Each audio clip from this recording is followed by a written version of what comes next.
Amis ludomaniaques, bonjour et bienvenue dans cette nouvelle vidéo. Aujourd'hui, Torpedo Dice, un jeu de Chris James et Stéphane Escapa, édité par Oz Éditions. Un jeu pour 1 à 4 joueurs de 8 ans et plus et pour des parties de 15 minutes environ. Alors Torpedo Dice, c'est un jeu de roll and write, ou plutôt devrais-je dire un jeu de roll and strike, plus que dans ce jeu, vous allez devoir être le premier à détruire le sous-marin de votre ennemi en ciblant ses systèmes vitaux. Mais il va falloir faire attention à ne pas manquer de torpilles pour ne pas perdre la bataille. Donc voilà, vous l'avez compris, c'est la bataille navale en revisité, mais alors en vraiment très revisité. Alors, il faut savoir que vous avez devant vous un prototype, et que ce prototype a des petites différences de matériel par rapport à ce que vous allez avoir dans la version finale. Déjà ici, j'ai quelque chose de très fin et de flexible. Dans la version finale, vous aurez quelque chose d'épais et de solide, un peu comme une ardoise Velleda. De la même manière, au niveau des dés, là j'ai des dés tout à fait standards, alors que dans la version finale, ça sera quelque chose qui ressemblera à ceci. Et enfin, au niveau des marqueurs effaceurs, j'ai ceci avec des petits bouts blancs qui devraient être noirs dans la version finale. Voilà, c'est à peu près tout au niveau des différences de matériel. Alors, je vais vous expliquer comment on joue à ce jeu. Vous avez devant vous les côtés pour jouer avec une version dite d'entraînement. La version standard, c'est l'autre côté, vous pouvez le voir, et j'y viendrai un petit peu plus tard. Dans cette version d'enseignement, j'ai décidé de vous montrer une partie à 3 joueurs que voici, et je vais vous expliquer un petit peu le fonctionnement. Alors évidemment là je les ai mis en rapproché pour qu'on les voit, mais chacun prend son plateau par devers soi, bien entendu. Sur votre plateau, vous avez ici un hublot, à travers duquel vous allez voir le sous-marin de votre adversaire, celui que vous allez cibler et sur lequel vous allez devoir tirer. Il faut savoir que si vous jouez à 2, vous tirez forcément sur le sous-marin du seul adversaire que vous avez, mais si vous jouez à 3 ou à 4, vous allez tirer sur le sous-marin de votre adversaire à votre gauche et uniquement sur celui-là. Donc si moi je suis ce joueur, je vais tirer sur lui, qui va tirer sur lui, et lui-même va tirer sur moi. Et donc il y a beaucoup d'interaction, et il y a de la stratégie qui se fait par ce fait-là. Alors, comment ça se joue? Je vais prendre un nombre de dés égal au nombre de joueurs plus 1, donc ici je vais prendre 4 dés. Le premier joueur, le plus jeune généralement, va commencer et va lancer une première fois les dés. Il va choisir le dé qui l'intéresse, le suivant va faire de même, le suivant va faire de même, et un dé restera non choisi à chaque manche. On va résoudre la manche au complet, et puis on refera une manche, le joueur suivant lancera les 4 dés, choisira, et ainsi de suite. Dans une manche, en premier, on choisit donc son dé. En deuxième, on a la possibilité de modifier son dé grâce à un des systèmes vitaux. C'est une possibilité, mais ce n'est pas une obligation. Et surtout, on ne peut en utiliser qu'un par manche. Uniquement un, on ne peut pas combiner les différents systèmes. Et une fois qu'on a choisi un dé et éventuellement utilisé un système, on va tirer et on va marquer les coups ici sur ce tableau. Donc je vais vous expliquer un petit peu plus le fonctionnement. D'abord, je vais vous expliquer comment on tire, même si c'était que le 3, parce que c'est un petit peu spécial, il faut que vous compreniez bien. En fait, le tir se fait sur une grille de 3 par 3 points, c'est-à-dire qu'on peut imaginer que sur un dé, il y ait 9 points au maximum, même si là, en l'occurrence, il y en aura 6 au maximum. Donc par exemple, si je prends mon 6, je peux le mettre dans ce sens ou je peux le mettre dans celui-là. Et là, si je le mets dans celui-là, je vais pouvoir noircir les cases ici. Et c'est très bien, puisque je n'ai pas de point au milieu, ça m'évitera de tirer à côté ici. Donc c'est plutôt une bonne chose. Mais tout ça est virtuel, j'aurais pu faire mon 6 n'importe où. J'aurais pu faire mon 6 ici, et noircir ces cases-là, ainsi que ces deux-là.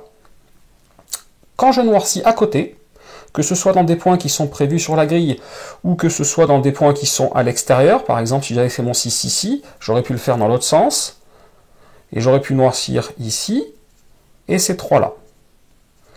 Quand je fais des points à l'extérieur ou sur des points qui ne sont pas des cibles, ça va me faire perdre des torpilles. Donc là, par exemple, dans ce cas de figure-là, si je joue mon 6 ici, j'ai noirci ces 2 cases qu'il ne fallait pas, je prends 2 torpilles. Il faut savoir que c'est une condition de défaite, c'est-à-dire que si j'arrive jusqu'au bout de mon stock de torpilles et que je noircis la tête de mort, j'ai perdu immédiatement la partie et la partie s'arrête. Donc il vaut mieux éviter.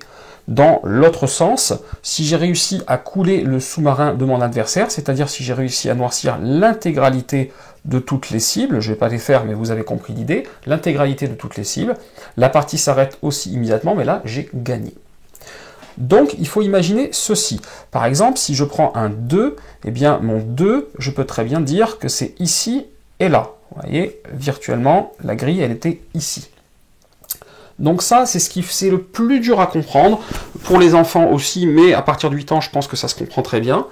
Et c'est toute l'originalité du jeu. Évidemment, le 2, j'aurais pu le mettre dans l'autre sens et le jouer ailleurs. Donc, il faut arriver à bien se situer avec ces dés dans ce qu'on pourrait appeler donc une grille de 3 points par 3 points. Ok, j'efface un petit peu tout ça et je vais vous expliquer un petit peu les systèmes vitaux qui sont aussi le cœur du jeu. Alors, au niveau des systèmes vitaux, qu'est-ce qu'on a?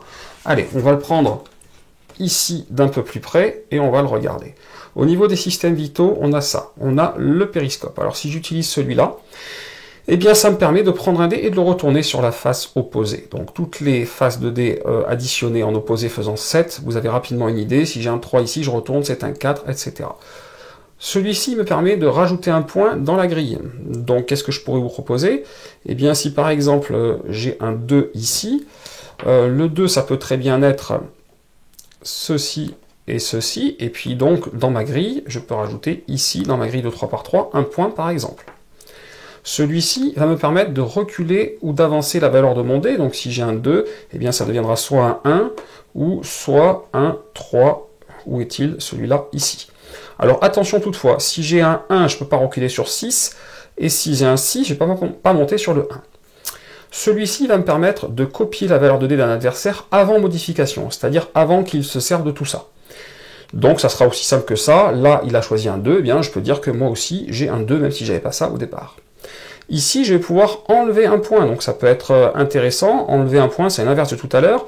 Par exemple si j'ai du 4 ici, eh bien je peux noircir ici, ici, ici, et du coup j'aurais pas besoin de noircir ici, et j'aurais pas besoin de perdre une torpille. Donc c'est plutôt pas mal. Ici je vais pouvoir aligner mon tir, donc si j'ai un 4, au lieu de respecter le fameux 1, 2, 3, 4 dans les coins de ma grille de 3 par 3, eh bien je vais pouvoir aligner mes 4 tirs, pourquoi pas ici. Donc ça aussi ça peut être pratique. Voilà l'ensemble des pouvoirs. Alors, il faut savoir que, à tout moment, si j'arrive à noircir complètement quelque chose, par exemple ici, si j'arrive au cours de la partie à noircir l'intégralité des cibles que constituent les hublots, eh bien que va-t-il se passer? Mon adversaire va barrer ici ses hublots et ne pourra plus utiliser ce système vital pour le reste de la partie. Donc voilà tout le côté stratégique aussi quand on vise d'essayer, si on le peut, de finaliser un système vital au complet, tout en évitant de taper à côté ou sur ces points-là, pour ne pas prendre de torpille et ne pas mourir. Donc on va jouer comme ça tous les tours, jusqu'à ce que quelqu'un ait noirci entièrement sa grille et ait gagné, et du coup couler le sous-marin de son adversaire, ou jusqu'à ce que quelqu'un ait noirci entièrement ici ses torpilles jusqu'à la tête de mort, auquel cas, parmi les joueurs qui sont encore vivants, on va additionner les cibles touchées plus les torpilles restantes, et celui qui en aura le plus sera déclaré le vainqueur. Voilà pour une partie d'entraînement. Je vais vous expliquer un petit peu maintenant les différences avec la partie standard. Concernant la partie standard, vous allez jouer sur ce côté de la grille. Donc vous voyez que les systèmes vitaux ne sont pas forcément au même endroit, pas forcément avec le même nombre de points, les mêmes dispositions. Surtout, on va passer à 7 systèmes au lieu des 6 de tout à l'heure. Et enfin, il y aura deux petites différences. L'hélice, elle est devenue un relancé de dés que vous n'aviez pas tout à l'heure, et l'ancien pouvoir de l'hélice est allé ici. Vous le retrouvez, je crois que c'est la dérive. Oui, ce sont les dérives. Donc les dérives, eh bien, c'est la copie d'un dé. Les autres systèmes sont identiques. Il y a une petite chose, même une grande chose qui diffère, c'est qu'aucun des systèmes n'est utilisable en début de partie. Au début de partie, vous n'avez rien de disponible. Et vos systèmes, il va falloir les activer pour pouvoir les utiliser. Donc quand est-ce qu'on peut les activer? Eh bien, je vous ai expliqué qu'un tour, c'était d'abord je choisis un dé, ensuite j'utilise un des systèmes vitaux si je le veux, et un seul pour modifier mon dé, et enfin, je réalise un tir. Et bien là, au niveau de la phase de réalisation de tir, je pourrais, plutôt que de réaliser un tir, choisir un dé, n'importe lequel, peu importe la valeur, pour noircir ici un des interrupteurs, et à ce moment-là, activer ce système.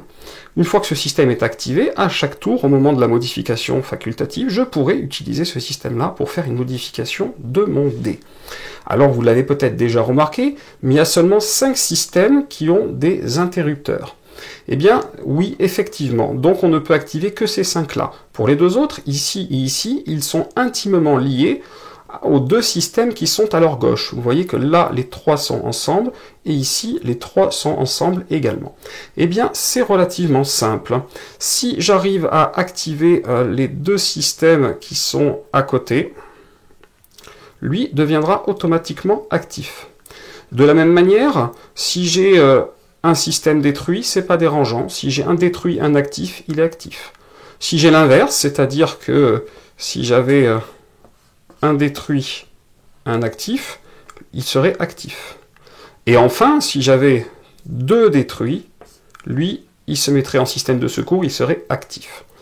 Donc, vous l'avez compris, toute combinaison de détruit et actif dans les deux de gauche nous active celui-ci.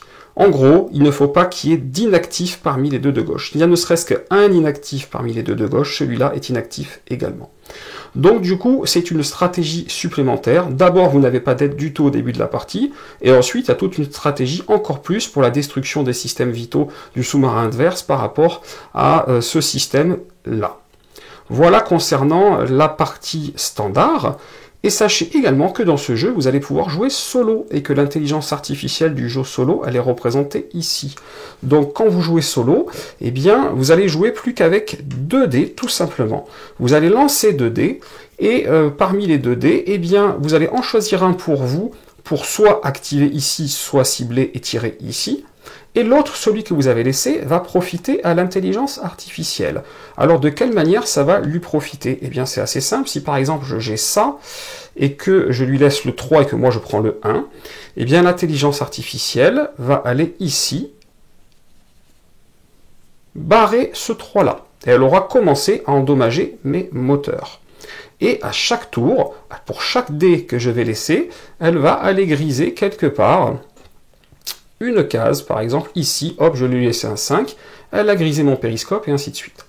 Vous-même, quand vous complétez, par exemple, si je complète entièrement l'hélice ici, vous lui avez détruit un système, vous l'indiquez ici. J'ai détruit un système.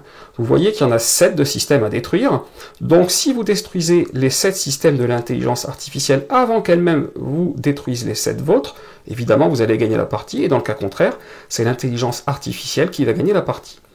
Pour être un peu plus précis, l'intelligence artificielle, si je lui relaisse un 3, elle va mettre une deuxième croix ici. Et, attendez, on va un peu effacer le reste pour que ce soit plus clair. Et on va regarder, ah ben elle m'a détruit mes moteurs ici même. Donc, hop, je barre mon moteur et je ne pourrai plus l'utiliser. Même s'il était actif au départ, je ne pourrai plus l'utiliser. Donc, au fur et à mesure, elle va me priver de mes systèmes. C'est un petit peu ennuyeux. L'autre chose, c'est que si jamais l'intelligence artificielle a de nouveau un 3, on pourrait croire que c'est plutôt pas mal, vu que c'est déjà cassé, elle ne peut plus rien faire. Pas tout à fait. L'intelligence artificielle va utiliser la dérive. Vous voyez ces flèches ici, elles indiquent un sens de dérive. Si je suis sur le 3, que je dois mettre un 3, je ne peux pas le mettre, elle va dériver jusqu'au prochain système sur lequel elle peut mettre une croix, et elle va la mettre. Et du coup, elle va commencer à m'endommager mes hublots, ce qui est un petit peu ennuyeux. Et donc, il n'y a que comme ça qu'elle va pouvoir me casser mon hélice, puisque vous voyez que l'hélice n'a pas de chiffre. Par contre, l'hélice, elle peut la casser en une fois. Autre chose, c'est si j'arrive moi à l'endommager dans le même tour où elle doit endommager un système qui est déjà cassé. À ce moment-là, si moi je viens de lui endommager un système, elle ne dérivera pas l'intelligence artificielle et elle n'ira pas de nouveau mettre une croix ici, par exemple, pour me casser définitivement mes hublots. C'est une manière de se protéger. Si je lui casse un système et que je lui laisse un dé qui est sur un système qui est déjà cassé, elle n'ira pas dériver pour me casser autre chose. Voilà, c'est un système qui est très bien fait, qui est très tendu, et vous allez voir, c'est pas si simple que ça, c'est un beau challenge d'essayer de gagner le mode solo, et c'est toujours aussi sympathique à jouer. Vous savez tout, ou presque, sur ce Torpedo Dice, cette bataille navale revisitée. Je dois vous avouer que j'ai été très surpris par la belle mécanique de ce jeu et par sa rejouabilité. Je pense que ça se joue très bien avec les enfants, et aussi c'est très amusant entre adultes, et en solo c'est un sacré challenge. Je vous conseille de l'essayer rapidement, il va très bientôt sortir. Laissez-vous tenter, je pense que vous ne regretterez pas ce petit achat. En plus, c'est une petite boîte, ça s'emmène partout, ça s'explique très rapidement. C'est très facilement rejouable, et quand on commence une partie, on l'a fini, on a envie d'en refaire une autre, ce qui est plutôt bon signe pour un jeu de société. Voilà, comme d'habitude, je vous dis, si la vidéo vous a plu, n'hésitez pas à mettre un petit pouce vers le haut, ça fait toujours plaisir. De la même manière, n'hésitez pas à vous abonner si ce n'est pas déjà fait en cliquant en bas à gauche de la vidéo pour vous abonner. Ça vous permettra d'être toujours à jour et de savoir quelles nouveautés et quelles nouvelles vidéos arrivent sur le site. Chers amis ludomaniaques, je vous dis merci de m'avoir suivi et à très bientôt pour une prochaine vidéo.